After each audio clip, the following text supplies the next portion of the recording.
Hey there, welcome back to the Path to Zion podcast, where we are rediscovering the ancient way. Thank you for coming back to the channel today.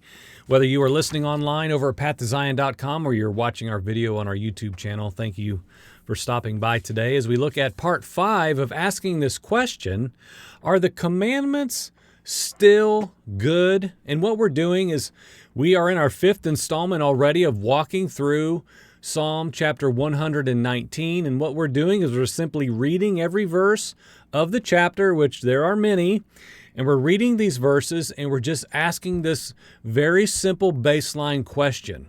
It's not complicated, it's not trickery, it's not anything. It is a general question to the modern day believer in Messiah. In 2026, in the new covenant, are the commandments that we read about, are the things that David penned and recorded in Psalm chapter 119 that we can read today, are those statements still true? Can the believer today in Messiah Yeshua, in Jesus, can that believer today still declare these lines that are in Psalm chapter 119? And so we've been walking through, of course, we've gone through many verses. Today we will be in verses 105 through 128.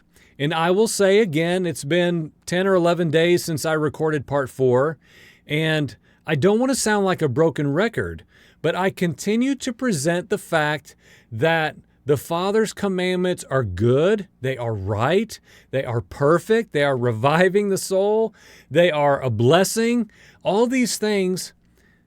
And friends, primarily, not as a whole, but 98%, I would say, is a conservative number. 98% of the responses I get are name calling. You don't know the Bible. You don't know Jesus. And this trend continues, and it reminds me and equally propels me to continue to walk through Psalm 119 and other areas of the scriptures, of course, but this is what we're honing in on right now, to remind anyone who would listen that the Father's commandments, friend, are good. They were good, they are good, they are forevermore the right way for humanity to walk. And of course, most assuredly, a covenant people who want to learn how to be righteous, learn how to walk out good works, learn how to know what is good, what is evil. We have been told, friend, and it's okay to say that the commandments of the Creator are good for us today. The Torah is a curse that no man could carry, that no man could bear, that no man could fulfill. The Creator gave men commandments they couldn't keep, which is why Jesus had to come, is the redundant theme I am told on a daily basis when I have time to engage with anyone, online or in real life, towards these issues. So, we have to get back to what the scriptures say. We have to just get to the baseline question of, well, do we really believe that the commandments are good? Are they really good? Because if they're not, we have a very major theological problem. But we here in our household, and of course many brothers and sisters that I know personally, we are wholeheartedly convinced that what we were raised to believe is the problem, not the Father's ways, not His instructions.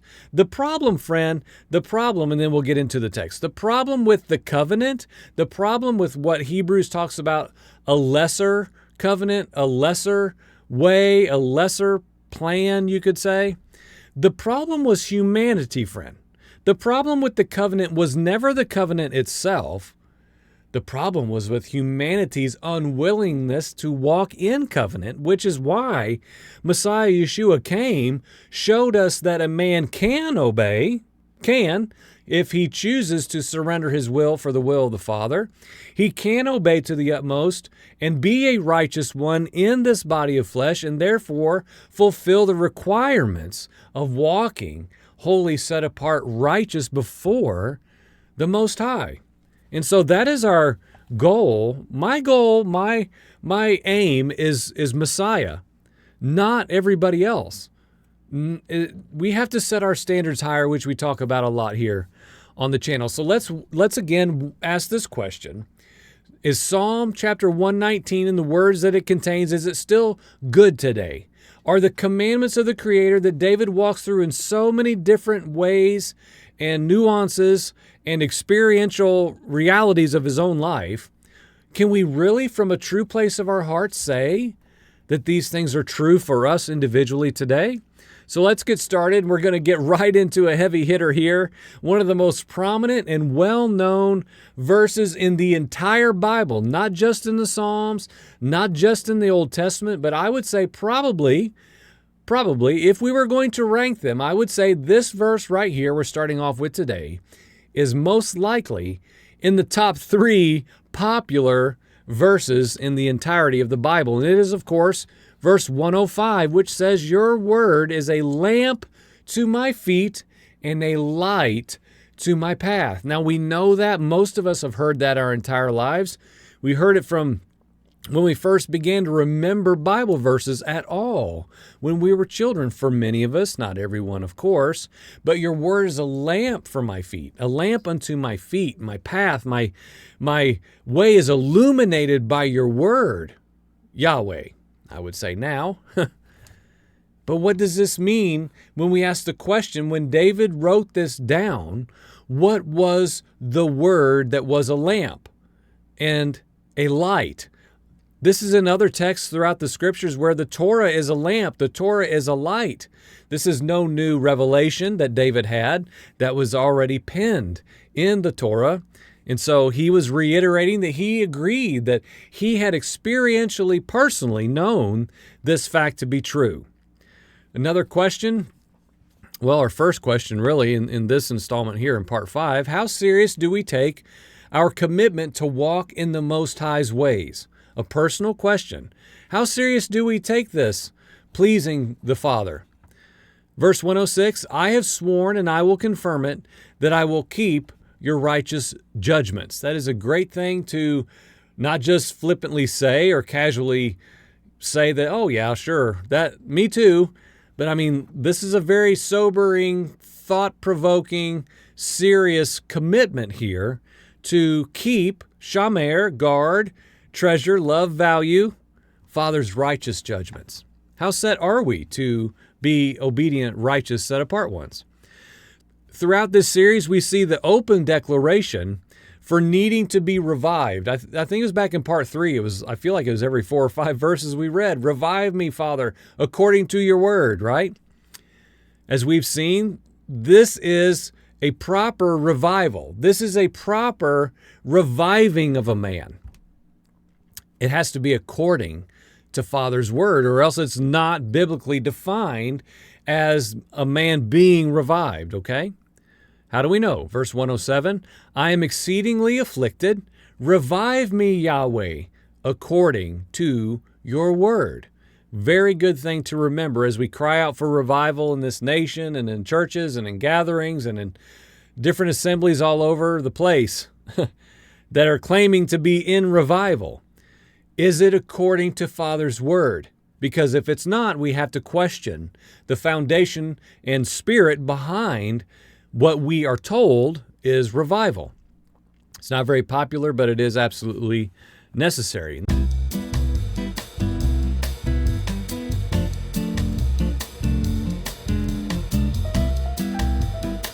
Next question, do you connect your need, the very sustenance of your life itself, to the perfect, life-giving Torah in the same way that David did? This is a challenging one. Verse 109, of course, chapter Psalm 119, "My life is continually in my hand, yet I do not forget your Torah." This is a value assessment here. David was in many times in true distress. He felt that his life could be taken at any moment in many different circumstances. And in the midst of those times, as we've talked about throughout this series, what we would call maybe odd times to talk about the law, right? The law, let's say it in the way that people understand it.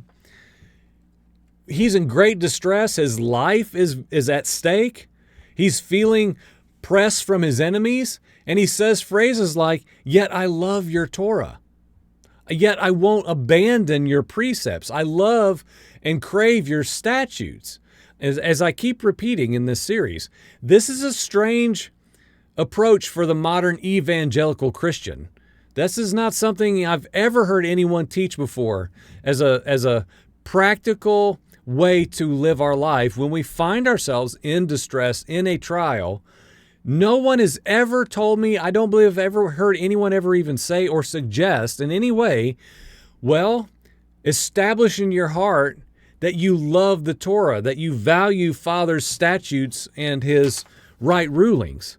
Do not forget the Torah when you're surrounded by your enemies. I've never heard anyone present that to me. We may give a little more attention to that in upcoming episodes in the future. Another repeated theme that we have seen throughout this series as we examine Psalm 119 is safety and deliverance, and Father's instructions go hand in hand many, many times. Verse 110, the wicked have set a trap for me. This is exactly what I just said a moment ago unintentionally. The wicked have set a trap for me, yet I have not wandered from your precepts. Again, in our evangelical Christian mindset, this is a very odd thing to say, and we have to ask, well, why? Why is this not a principle of response that we have ingrained into our approach to how to live when we're in distress, when we're in need, when we're feeling threatened by the enemy, surrounded on every side, whatever imagery we want to use?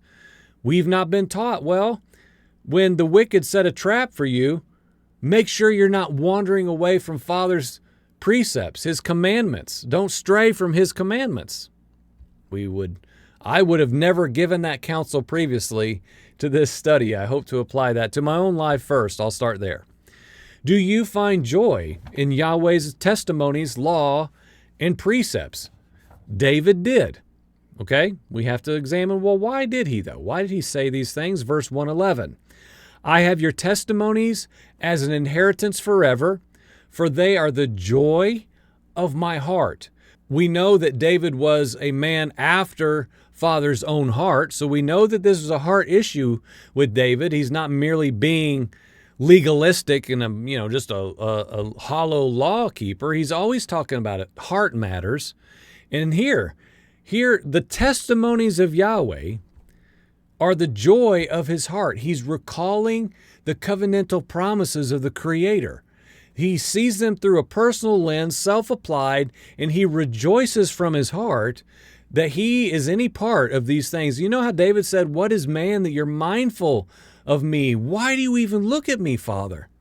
But yet you do. It's a wonderful thing to think towards. How committed are we from our heart to walk upright throughout all of our days?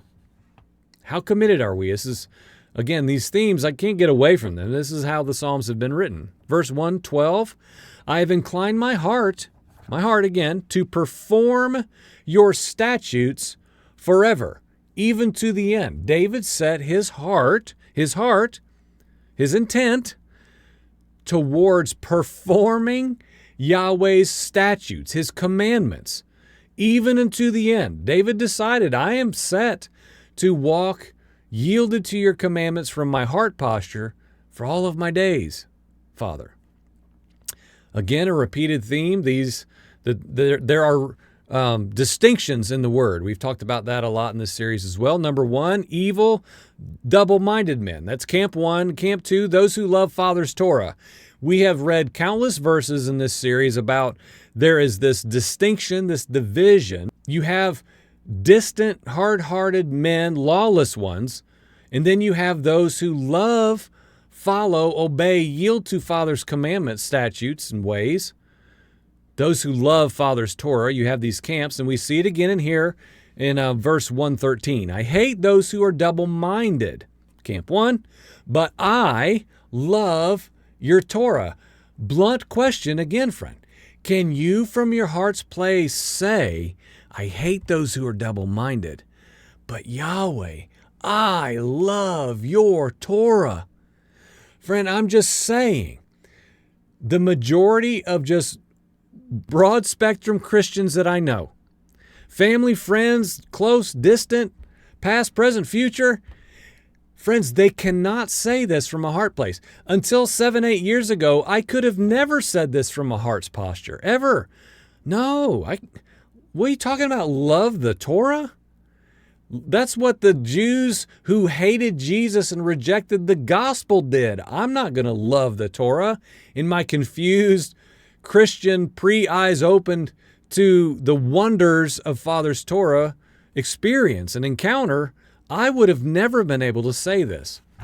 Friends, can we agree with Psalm 119, verse 114, and say, verse 113 rather, I hate the double-minded ones, but I love your Torah. Good questions. Where is your solace and your shelter of protection? Verse 114, you are my hiding place and my shield. I wait for your word.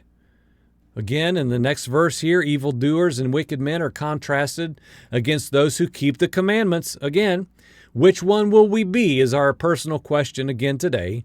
Verse 115, leave me, you evildoers, so that I may comply with the commandments of my Elohim. Without getting hung up on this point and making it just driven into the ground, when people accuse me of being a legalist law keeper, I go to texts like these and I say, I want to be like David, Father. I want to comply with the commandments of you, Father, my Elohim. Leave me, evildoers. Leave me, evildoers. I want to be found righteous, like the Son, yielding to the commandments of my Creator. It's that simple. It really, really, really is that simple. Does the word that David possessed, the Torah, that's what David read and he referenced as the word, okay? Does it sustain you and give you life? Verse 116, sustain me according to your word that I may live, and do not let me be ashamed of my hope. Safety, provision for man comes from Yahweh, but why? For what purpose? Why does our provision come from the Father? Let's see if 117 gives us an answer. Sustain me so that I may be safe, that I may have regard for your statutes continually. Okay? Keep me safe, sustain me, keep me alive, Father. Again, revive me. We have to say, well, why though? That I may have regard for your statutes continually. Those who deny the Creator's instructions are rejected. Harsh word, right? Well, who are we? We have to know which category do we fall into. As yet again, we talk about distinction. Verse 118 says, you have rejected all of those who stray from your statutes, for their deceitfulness is useless. Friends, this is one of hundreds of verses that should propel us to want to sit down and say, why do I chase off Father's commandments? Why do I reject his statutes? Why do I have something in me? If we do, most all of us have or do now. Why do we have something in us that cringes and says, I'm not going back under that burdensome law? There's something, this is spiritual, and that would take a whole other section. There's this spiritual battle, friend, that wants to draw men away from the commandments and from walking in Father's perfect, wonderful statutes that revive a man. The ones that Yeshua, Messiah, Jesus perfectly obeyed, friend. And what did that produce? What did that produce? I'm going to talk about this more later in other broadcasts that we do, but like if keeping the law, if walking within the confines, the wonderful confines, I say, of the Torah, makes a man a legalist in 2026, if it makes a man a mere empty, shallow, heartless, robotic legalist, then friends, the biggest legalist in all of history was Yeshua Messiah, Jesus. Okay? The biggest legalist ever was the Son of the Most High, because he loved his Father's commandments to the utmost, so much so that they prevailed over his entire life, friend. And the product, great high priest, the only one to satisfy the requirements to be seated in the heavenlies and intercede, mediate on behalf of you and me and any other who would come, and go through him the door unto the Father through the wonderful priestly work of the Son.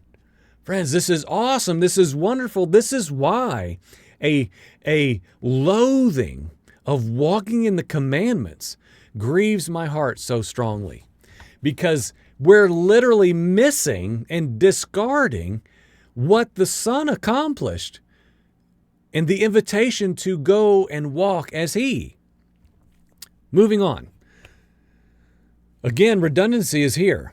This is not my words now. We're just reading the Bible. A clear division is made yet again here in verse 119. The wicked are removed, and David loves the testimonies of the Most High. Camp A, Camp B. As we read, you have removed all of the wicked of the earth like impurities. Therefore, I love your testimonies. Next question. Do we walk in a righteous fear of Yahweh's judgments? Verse 120. My flesh trembles from the fear of you, and I am afraid of your judgments. This is not a cowering in fear. People tell me all the time, friend, I just know people like you. You're obsessed with being perfect. You're obsessed with, you think you never sin. You think you never do anything wrong. And if you broke one commandment, you broke them all. So stop.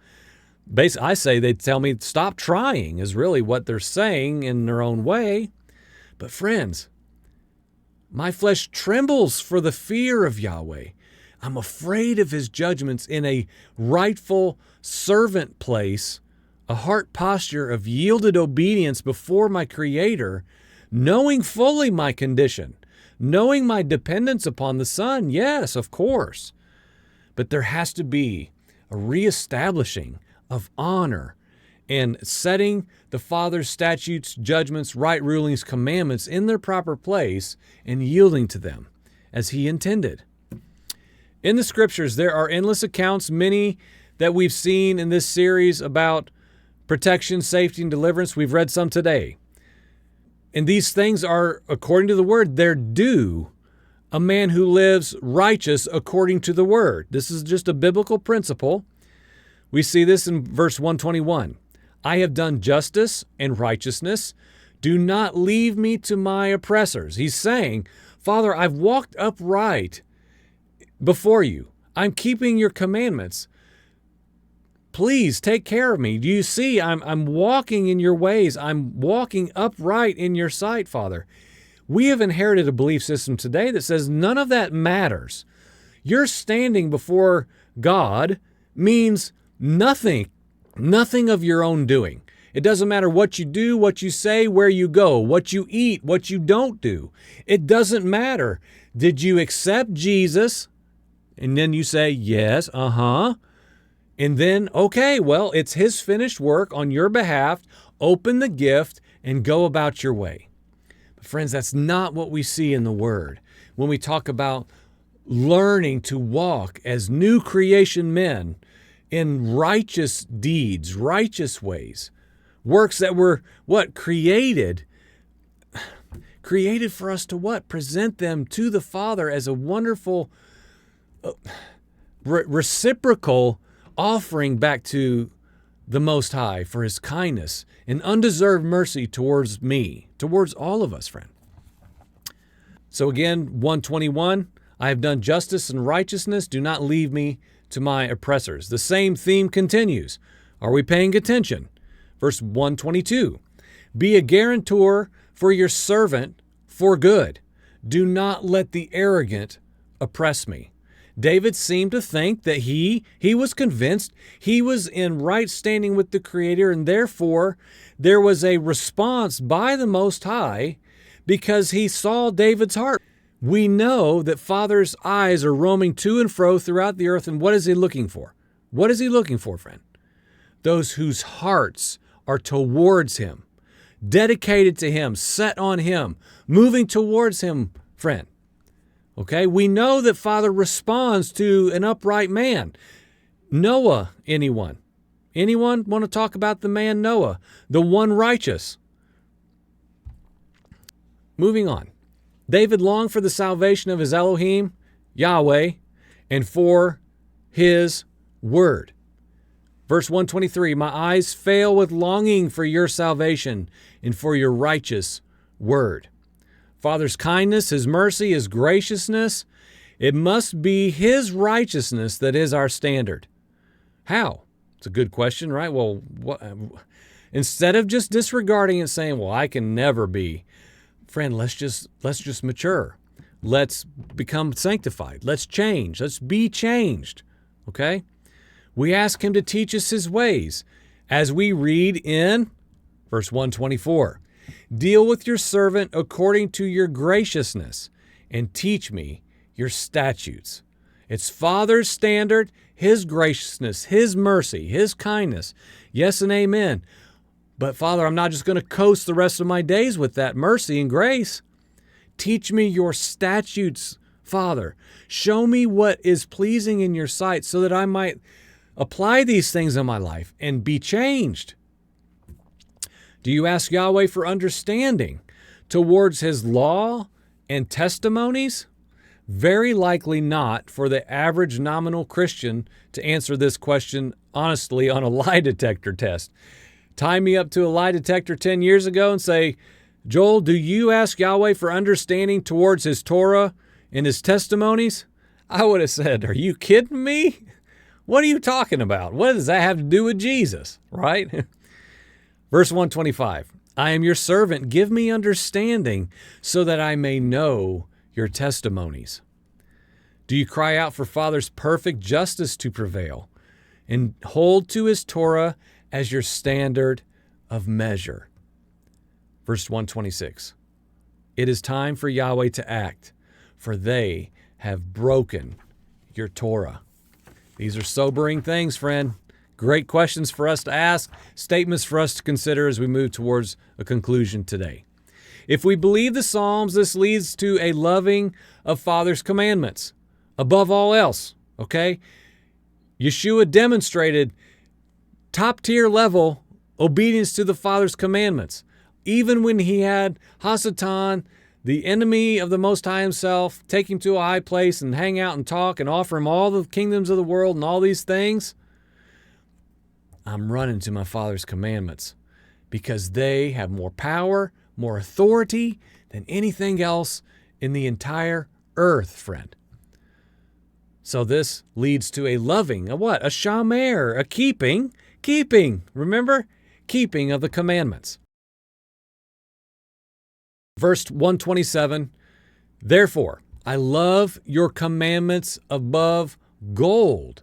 Yes, above pure gold. David is simply expressing the valuation of loving his Father's commandments. Our last question of this part of the series, are you careful and cautious to live according to Father's commandments and hate all that opposes them? I'm going to read that one again for our conclusion today. Are you personally careful and cautious to live according to Father's commandments and hate all that opposes those commandments? Verse 128. Therefore, I carefully follow all your precepts concerning everything. I hate every false way. Here we are again. Conclusion. Now we're at part 5 already as we move through chapter 119 of the book of Psalms. We have to ask this question. Do we believe today in 2026 in new covenant theology? Is our foundation so set upon the Torah and the prophets that we today can agree with the words of David that we have been going through for the last several weeks and say, yes and amen, the commandments of the Most High are still good today? Friends, I hope you're really thinking these things through. These are challenging considerations for us, as we always want to do here on the program. This should be encouraging if we want to be found pleasing in the eyes of the Most High. Thank you for coming back to the channel today. We'll have at least one more part. It looks like two more of this series. Are the commandments still good? You've been watching or listening to the Path to Zion podcast, where we are rediscovering the wonderfully beautiful ancient way. Reach out to us anytime at Path to Zion podcast at gmail.com. We are on 25 plus platforms. Find us wherever you go. Thank you so much for watching and listening. Amen.